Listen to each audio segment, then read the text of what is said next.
Before this video starts, I want to say I enjoy the Black Ops 6 timeline. I enjoy the story. I enjoy the Dark Aether story. I enjoy it all. The story for Black Ops 6 was very linear. It all made sense, and there were very little loose ends. I'm currently in the process of making a video that explains the Dark Aether timeline for people who don't really understand what's going on and want to. This is going to be the video before Black Ops 7 and kind of like, all right, here's what you need to know before Black Ops 7 happens. In this video, I'm going to be debunking and kind of responding to people who are just absolutely shitting on the Black Ops 6 story on Twitter, thinking all of this makes no sense, awful storytelling, it's AI generated. I'm going to go through some stuff I found. I'm going to kind of debunk it all and kind of prove that this story makes sense. It's linear. I hid all the Twitter usernames just so there's no kind of harassment, even though there's very little viewership here. Liking the gameplay and hating on the gameplay is completely separate. If you don't like Black Ops 6 because of the gameplay, I completely get that.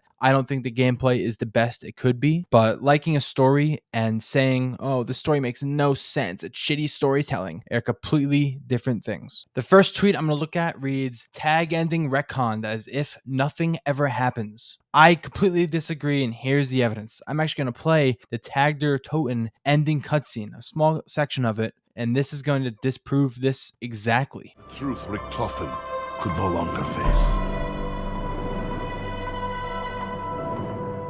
When we are gone, so too is everything that spewed forth from the Aether. Element 115, the Apothecars, even Monty himself. All of it will be banished to where it belongs. The Dark Aether. That is ripped straight from the Tagder Toten ending cutscene. Rick Tofen, the original Primus crew, everything. Element 115, Dr. Monty, the Apothecans, they all go to where? The Dark Aether. Let's hear it one more time. Where do they go, Nikolai? The Dark Aether. So is the ending of Tag really retconned when they're sent to the deepest layer of the Dark Aether where everything else was banished? No, it's not retconned. It's linear storytelling. The next tweet we're looking at reads, what the heck was Rick Tofen holding in the Shattered Veil ending cutscene? I swear it was never explained in The Reckoning or Black Ops 6 Zombies as a whole. Now, the object does not have a name. It's an unnamed object, but it was explained in Black Ops 6 Zombies. Here's Rick Tofen explaining it himself in the cutscene you used a screenshot from. With this device, Josiah Shem accidentally shattered space-time.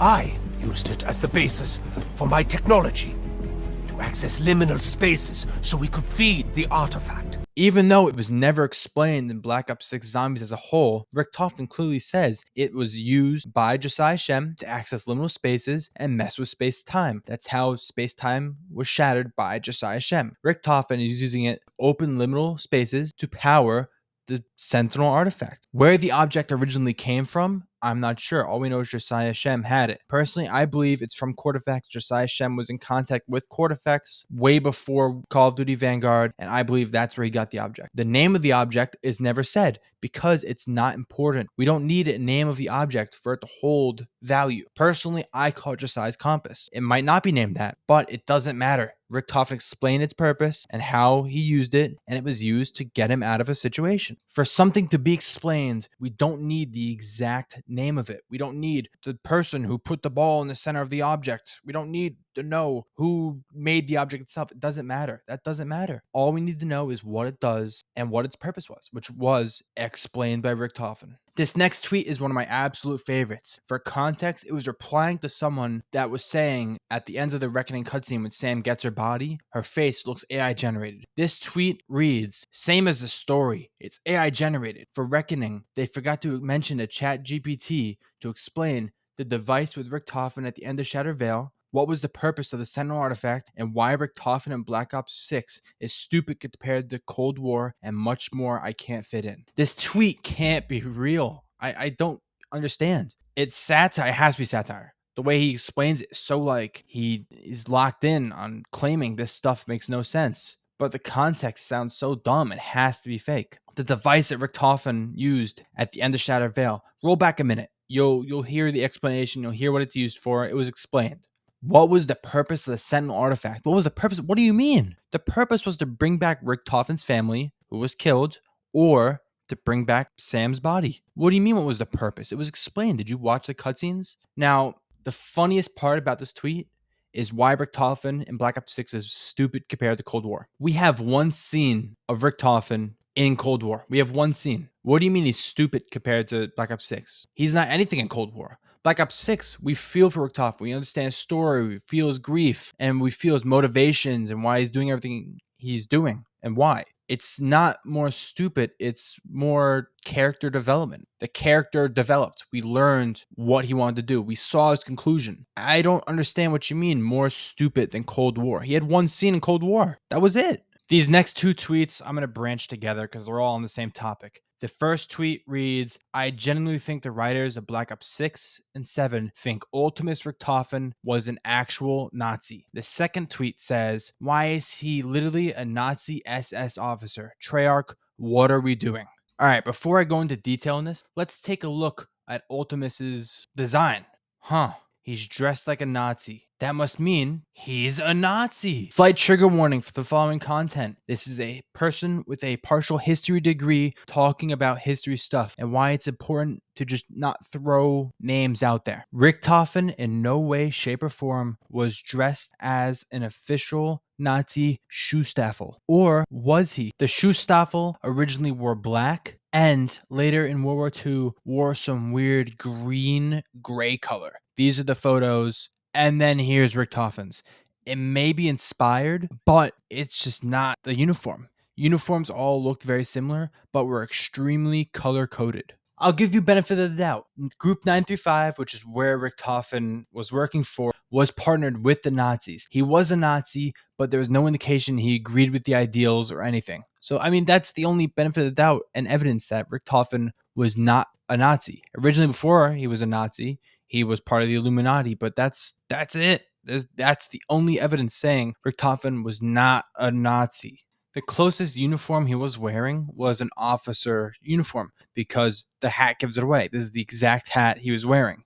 Now, the uniform itself isn't a Nazi SS. It's similar, but it's actually from a Nazi SA known as the Sturmabteilung.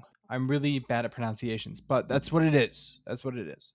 My idea was Treyarch or whoever developing the original Richtofen Ultimus design just took a bunch of stuff, redesigned it, and said, he's a scientist. That's my best idea.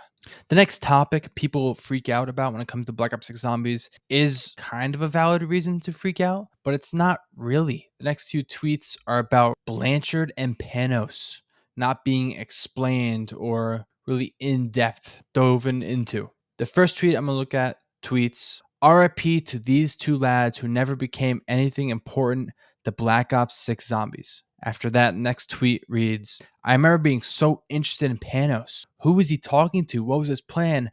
I actually hoped that Reckoning would really follow up with him in a meaningful way. He could be quickly killed off in such an anticlimactic way. Now, I made a theory on Panos, who he was talking to. Was it Dr. Monty? People were saying it was. People were saying it was the Shadow Man. I'm not sure. But what I am sure of is it has to do with Sam. Why did he go right from Liberty Falls ending to Janice Towers? Because he was there to help the Sam AI or even the Reckoning. Now, Blanchard was just a good guy who worried about his team. He cared and kind of trusted Richtofen, and he was given to us in a way to humanize Richtofen. Like, people care about what he's doing. Has, let's say, a town he's working with or wherever Liberty Falls was, and he cares about these people. These were given to us to show the two sides of the war. Panos was working with Sam. Blanchard was working with Richtofen. It was made to support these characters. They're not explained well because they're supporting characters. Now, I'm not saying supporting characters can't be explained or their potential can't be explored. What I'm saying is they were just there to set up the two. Who was talking to Panos? Whoever it was, they were in contact with Sam. Could that person who was in contact with Sam be explored in the next game? 100%. Because wherever they were teleported to, the new crew, I think they were called the Tempest Crew. People are calling it the Tempest Crew. Whatever they're doing has to do with Sam as well. As for the inconsistencies on why Panos was in Aether form during the Reckoning, I can't answer that. Maybe that's something that hasn't been explained yet, or it's an intel. I'm not quite sure. The final thing I've seen, which I don't have screenshots of, is where are the Shadow Smiths? Why aren't they introduced yet? Why are they not explored? What I think of that is the ending cutscene said the story will continue. This is the 90s. This is the early 90s it takes place in. The Shadow Smiths aren't a thing till modern time, 2023 through wherever. There's still time to explore them. The story of the Dark Aether is not ending with Black Ops 6, and people need to stop thinking it is. There's still another game that takes place right after Black Ops 6 that's coming out, which sources say is the main game. Black Ops 6 could have been a filler game just to fill in that void of the real game, which is Black Ops 7. Do I believe that? I'm not so sure, but other people do, and there's evidence to back that up. I feel like zombie fans want evidence now. They want answers now. They want everything explained, while a good story takes time to be built.